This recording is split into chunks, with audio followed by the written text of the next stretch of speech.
Is there a lot of fraud happening right now in California that a lot of people don't even know of yet? Oh, absolutely. I mean, we know of a lot already. We know about the 32 billion in unemployment fraud during the COVID years. We know about a lot of fraud in connection with homelessness spending. You have $24 billion that the state essentially lost track of. We have great reason to believe that there's been, a lot of suspicious activity in connection with high-speed rail when you have $17 billion spent and essentially nothing has been built. You haven't laid any track at all. Rest assured, there is plenty more out there. Or the majority of this has been happening under our governor, Gavin Newsom. If Gavin Newsom wants to run for president, that this is his record, that this is what he would bring to the rest of the country. Are you optimistic for what's coming this year?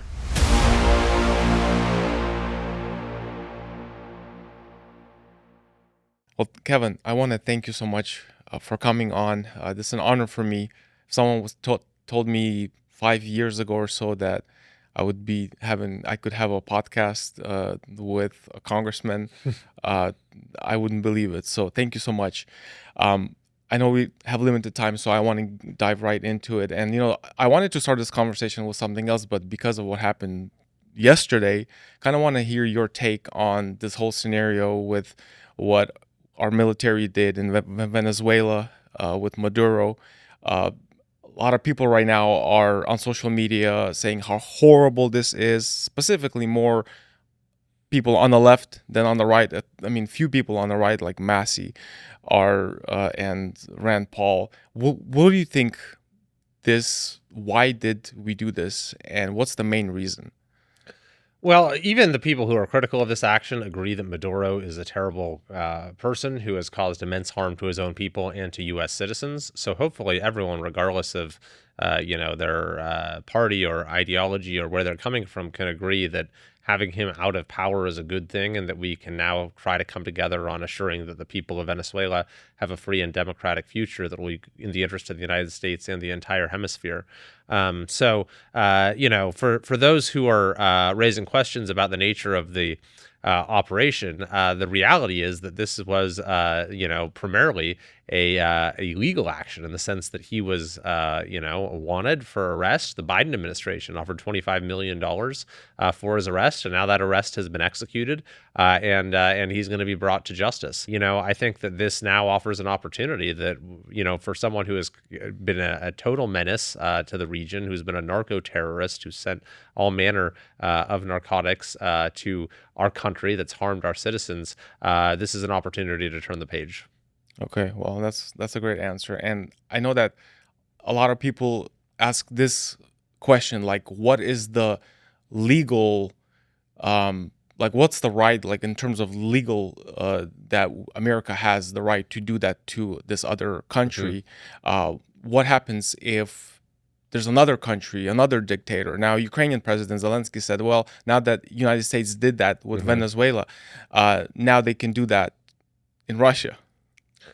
Well, in every situation is unique. In this particular situation, this is someone who is indicted in the United States legal system, and this is recognized by the Biden administration as well as the Trump administration. The Biden administration offered $25 million as a reward for his arrest, and so this was just looking at it on its face, a operation to execute that arrest and to bring him to face the legal process pursuant to those indictments. Beyond that, this is someone that, both the Biden administration, the Trump administration, and the European Union, among others, recognized was not the legitimate leader of the country. It was a stolen election. It was a total sham election. And so the president of the United States, as well, does have inherent authority as commander-in-chief, to conduct these sort of targeted operations in order to keep our citizens safe. And in this case, we're talking about a narco-terrorist, designated terrorist organizations that have targeted American citizens. And so, there's actually plenty of precedent for operations that are not all that dissimilar to this one in this region over the course of decades, where the president has acted, under his inherent commander-in-chief powers. Okay, got it. So I want to shift the subject to, in the last week, there's a lot of news came out in Minnesota with all the fraud. I think his name is Nick Shirley, young YouTuber, and he did the work that CNN or ABC or MSNBC, even Fox couldn't do. Uncovered a lot of fraud when it comes to childcare. And that I don't really want to talk about Minnesota because I don't really care what happens in Minnesota. But when it comes to California, do you think that something similar is there? Maybe a lot of fraud happening right now in California that a lot of people don't even know of yet. Oh, absolutely. I mean, we know of a lot already. We know about, the 8 agencies that the state auditor just classified as high-risk agencies, billions when it comes to, EDD, Medi-Cal, SNAP. We know about the $32 billion in unemployment fraud during the COVID years. We know about a lot of fraud in connection with homelessness spending. You had $24 billion that the state essentially lost track of. We have great reason to believe that there's been, a lot of untoward activity or suspicious activity in connection with high-speed rail when you have $17 billion spent and essentially nothing has been built. You haven't laid any track at all. We had community college fraud in California. A third of applicants were 1.2 million applicants were just fake. They're there to commit community college or financial aid fraud, resulting in millions and millions of dollars being lost. And so that's just what we know about. Rest assured, there is plenty more out there. So all of this, or majority of this, has been happening under our governor, Gavin Newsom. Yes. And right now people are saying that he's at the top of the list, someone who's going to be running for president in 2028. Now that we know this, and obviously there's more to uncover, how do we go about getting accountability for those who are responsible for this fraud? Well, it's a great question, and we're pursuing accountability in every way we can, actually, at the federal level. So there has been a congressional investigation opened up into the EDD fraud in California. You've seen actually multiple indictments now in Southern California in connection with homelessness fraud. We've managed to get further funding for high-speed rail in California cut off. I've actually requested an FBI investigation in relation to high-speed rail as well. So there's we're pursuing any and all avenues to conduct oversight and to bring accountability.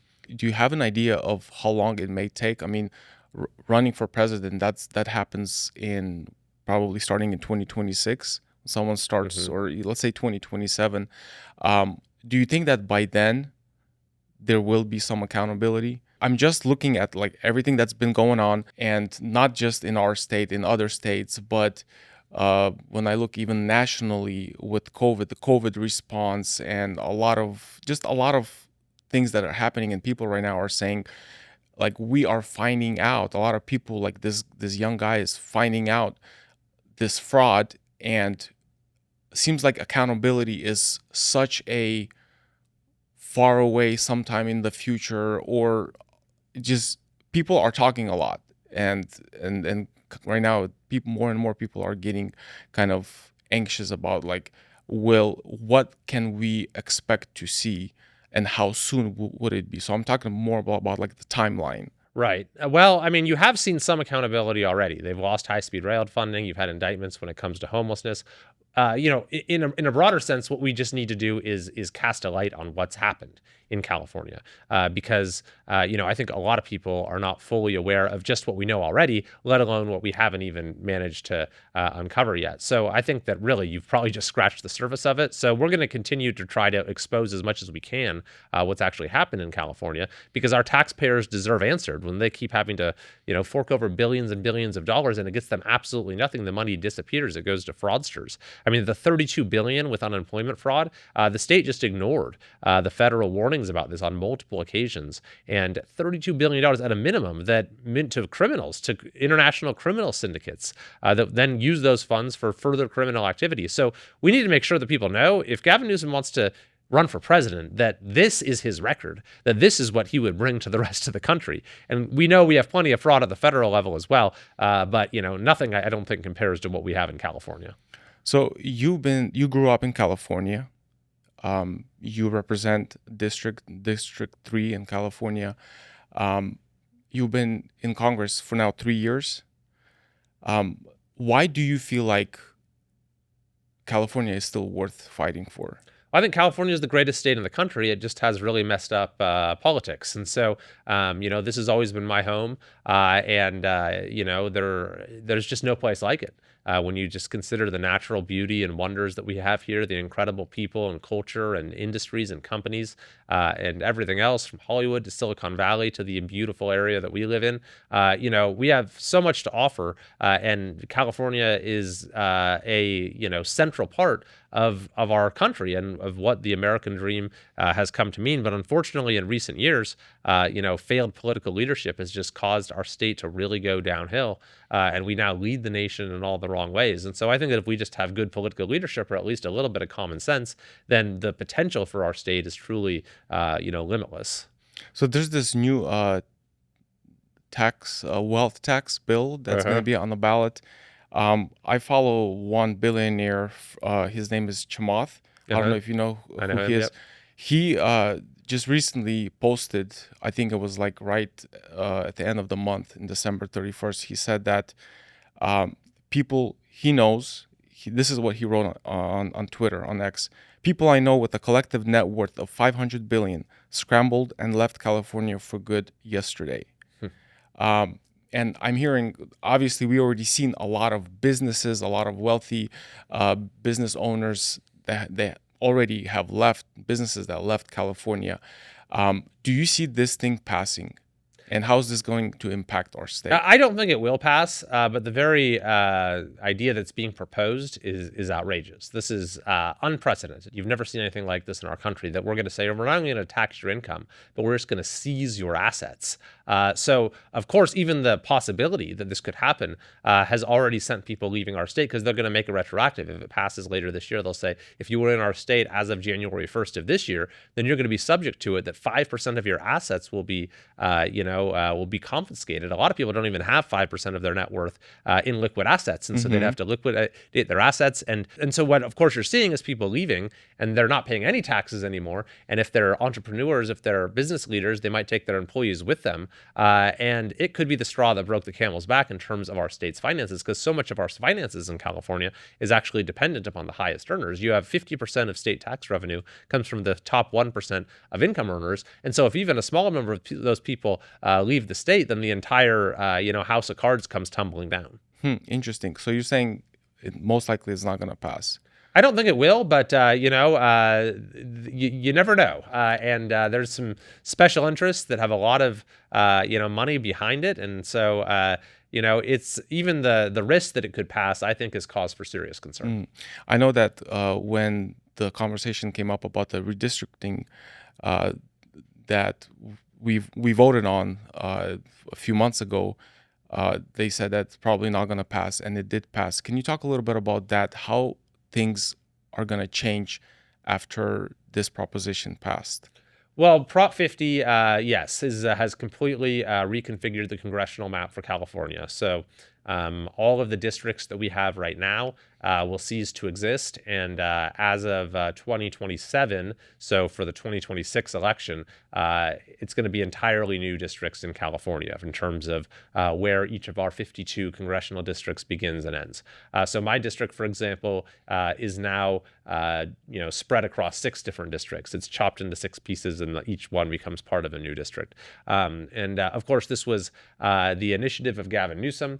He wanted to gerrymander California, even though we had before a system that was supposed to be fair, where you had an independent commission draw district lines. He wanted to have it done by his own, aligned politicians, and so that's what Prop 50 established. So one of the things that people are talking about right now a lot online is the affordability when it comes to affording just basic human needs, but at the same time, the business that we are in, it's about home affordability. Do you know of any proposals being made that are potentially going to change policy, and how can this issue potentially be solved when it comes to home unaffordability? Mm-hmm. Well, the main issues in California exist at the state level. And, Gavin Newsom promised 3.5 million homes as governor, and he's delivered a tiny fraction of that. because we make it so hard to build in California. There's so many fees and mandates that can cause a home to cost tens of thousands or hundreds of thousands of dollars before you even break ground. And then you have laws like CEQA that are abused that make it so projects can take years or decades to even build. And so you have this massive housing shortage that's resulted in California that's driven up the cost of living immensely here, in addition to energy and water bills and gas prices and taxes and everything else. On the federal level, we are working on some solutions to try to encourage the reduction of barriers to build. We're also working on things like permitting reform to make it easier to begin projects, particularly energy projects. And I'm also co-sponsoring legislation like the More Homes on the Market Act that's aimed at encouraging people when they kind of outgrow their home in order to free it up so that you can, as the title of the bill suggests, have more homes available on the market for people to buy. Okay, so there are some things that could be implemented. So like in 2026, we can see some changes in that direction. I think absolutely. I mean, and I unfortunately can't affect what happens at the state level, which is where most of the problem is for us. But I'm certainly going to use whatever tools we have at the federal level. Okay, so you've been in Congress now for 3 years. Just on a personal level, how has it been? Is it something that you expected? Well, it's always interesting. It's often chaotic. The partisanship is very extreme, which is not a healthy thing for our country. It's been a very eventful last few years with a lot of unprecedented things happening. We had a speaker that was removed. We've had a very narrowly divided chamber. We, of course, had a presidential election and a change in who held control of the Senate and the White House in the middle of it all. So, a lot has happened. I think at the end of the day, though, it's been enormously productive for me in terms of what I've been able to do for our district. And I think that, if you're able to approach each day in the House and think about what can I do today to make an impact in this hearing and this floor vote, then there are ways to do that each and every day if you're looking for them. So that's the approach that I've taken. And that's what I really appreciate about you, because there are a lot of people who are kind of focusing on a lot of noise that's happening. But when it comes to you, like I follow you and I can see kind of where your heart is. And that's probably what a lot of people, why they appreciate you, is like you focus on not the noise, but the signal. And I really, really appreciate that. When it comes to the majority leader, Mike Johnson, a lot of people are disappointed with him, because I also follow people who are voicing their concerns on X and other social media platforms. What is it like working with him? And is he really the right guy to lead? Well, he came into the speakership under extremely unusual circumstances, something that really had never happened before, with his predecessor, Kevin McCarthy, being vacated in the middle of the term. And there had been several candidates who then came forward to try to become speaker, and they all didn't make it for one reason or another. And so, Mike Johnson was not really at the top of anyone's list as far as who would likely come out of this as speaker. But at the end of the day, he was the guy who got the votes. He kind of had a very challenging task coming into the speakership without any preparation, with a narrowly divided conference that had just been kind of torn apart by this whole process. And so, I personally, extended him a lot of, I think, patience and empathy in the early going, and I think he's had some good moments. But in recent months, I think he's really not been up to the task of making sure that the House of Representatives is in the driver's seat when it comes to major policy issues. And so I thought in particular that having the House leave town for 2 months in the midst of the government shutdown was the wrong approach. And so I've really encouraged him to take a different approach and to really make it so the House is more at the center of things in this coming year. Got it. Okay. During the presidential election in 2024, the border immigration has been at the very forefront of some of the main issues that people voted for, because the border was a disaster under Biden. And right now the media spins, like when it comes to like deportations, that they're so inhumane. ICE is all over the country. Can you talk a little bit about why deportations and closed border is so good for American citizens, people who live here, who have jobs here, businesses?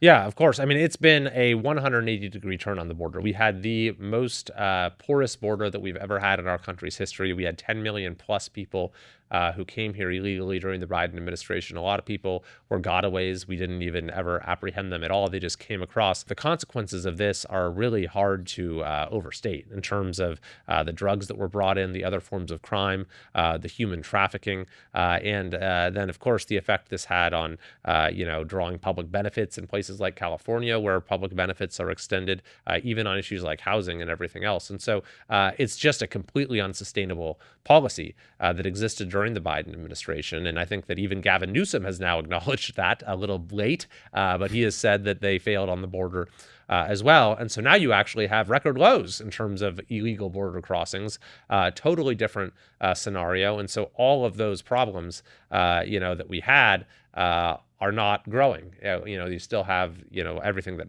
everyone who came in. And so that's why, the administration has been trying to, when it comes to removals, target those who are a danger to the public, who have committed serious crimes, and so forth. So it was, it's hard again to overstate how bad that failing was in the previous administration and what a dramatic change we've had.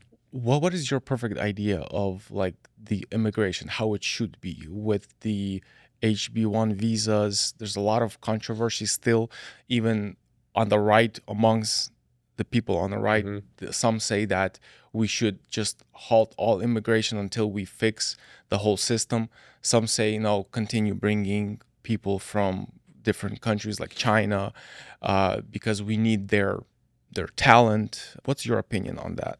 I think that number one is we have to have a secure border, and we need to make sure that the secure border that we have achieved now doesn't just fall away when we have a new administration that thinks about things differently. So we need to put legal protections, put it into statute, put it into law, some of the changes that have been made. But I do think that given that you have a secure border, we should have legal pathways in order to, bring in people who can be an asset to our country. And I think that, that's one of the things that has allowed our country to prosper is we're able to bring in the best and brightest from around the world. We're able to bring in highly skilled people to, work at major companies, to go to our universities. I think that's a very positive thing for our country. But, it's difficult to maintain public support for that sort of thing, and when you have, and it's not as sustainable when you have the situation at the border that we had in the last few years.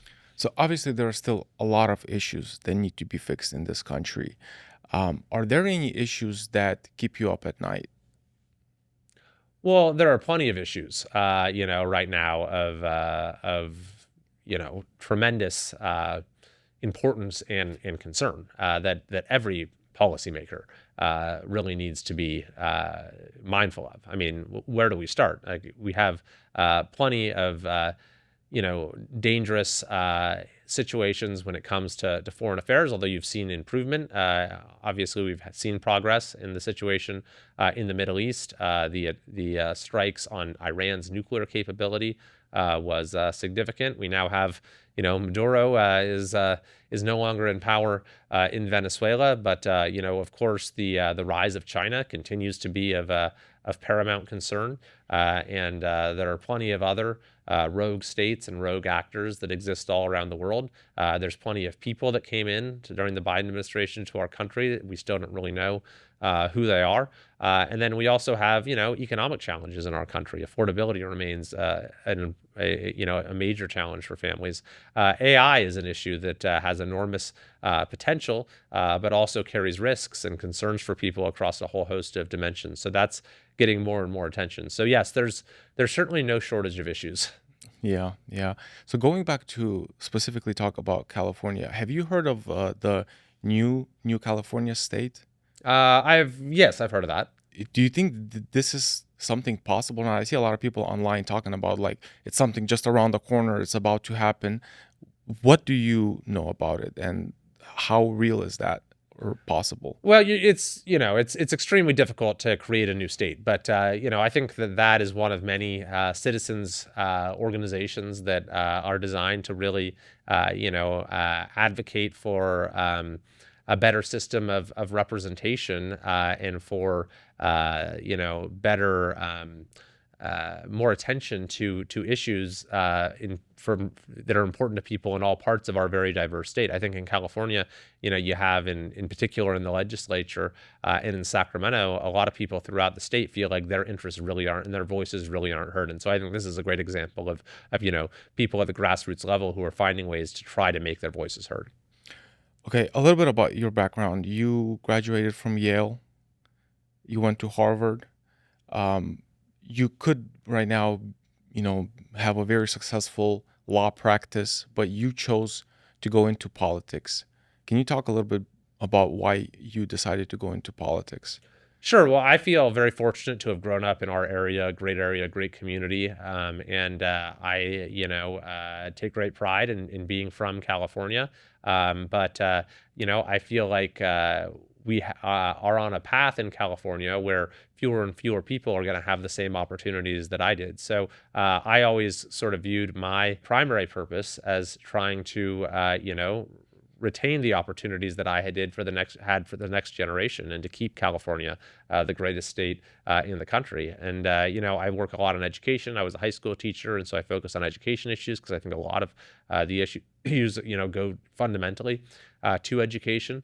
But in the same vein, I see that a lot of the issues that have now plagued California have in recent years started to become national problems as well. And so now I'm sort of fighting that two-pronged battle on the national level, trying to restore some sanity here in California and to stop California's problems from infecting the rest of the nation. What were some contributive factors for you to grow up in California, but yet you have some of the most common sense and some conservative views on different policies? Because a lot of people who grow up in this state, they don't tend to really share those kind of views.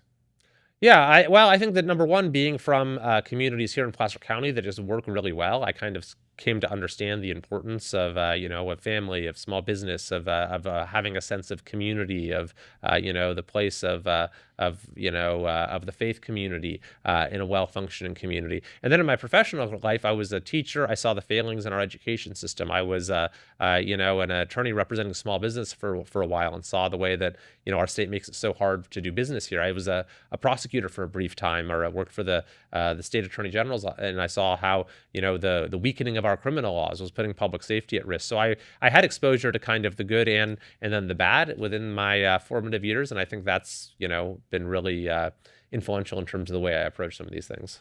So for the last 10 years, I've been following politics, and I can say that the majority of politicians out there aren't really that smart people, with the exception of you and a few others out there. When you look at people from all walks of life, who do you think makes the best politician, or someone who actually goes in there and they really care about representing people instead of going and enriching themselves? Like we see some Congress people go in with a salary of something under $200,000, and then in a few years they're multimillionaires. Yeah, I think it helps to have life experience outside of politics. If you're someone who's only ever known the political world, then maybe, not to say that someone like that can't succeed, but it helps to have experience sort of, something else. I think that, people who also, have life experience that's really connected to the area and the district that they represent, that's really helpful too. But I don't think that there's necessarily one particular set of experiences. I think that's part of the beauty of our representative system, is that people can bring their diverse backgrounds and experiences to our national legislature, and you can kind of, at least when it works as it should, have something that is, where the whole is greater than the sum of its parts, and all of those experiences can be, influence the work of the legislature and inform its policy making. So I think that it's good that we have people who are doctors, who are lawyers, who are business members, who had been in the military, who are teachers, and I think that that Congress works best when we have people of very diverse backgrounds. Yeah, I agree with that.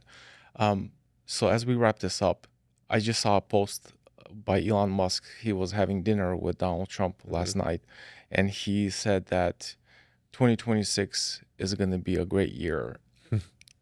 how do you, and obviously we're already in 2026, Mm. are you optimistic for what's coming this year?